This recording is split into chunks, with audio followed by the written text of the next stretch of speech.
ពាក្យចាស់ពោលថាកុំដេកចាំស្លាប់អង្គុយចាំមានខ្មាស់ល្ងងទៅចេះខ្មាស់ក្រទៅមានមនុស្សក្រមិនគួរឲ្យខ្លាចបើគ្មានលុយចាយត្បិតត្បិតបន្តិចទៅមនុស្សរូបអាក្រក់មិនគួរឲ្យខ្លាចបើមិនស្អាតគឺតែងខ្លួនបន្តិចទៅនៅតែមានគេចូលចិត្តគយគន់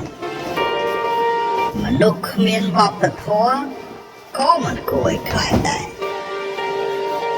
រកការងារល្អមិនបានប្រើកម្លាំងធ្វើការនៅតែមានបាយហូបមនុស្សគ្មានសមត្ថភាពក៏មិនគួរឲ្យខ្លាចបើរកលុយមិនបានច្រើនក៏អាចរកលុយបានតិចតួចដែរប៉ុន្តែ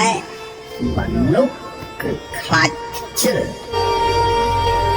មនុស្សឲ្យតែខ្ជិលហើយជាទូទៅគឺចោលម៉ាស៊ីនកុំដេកផ្សងព្រេងកុំវែងខុសផ្លូវ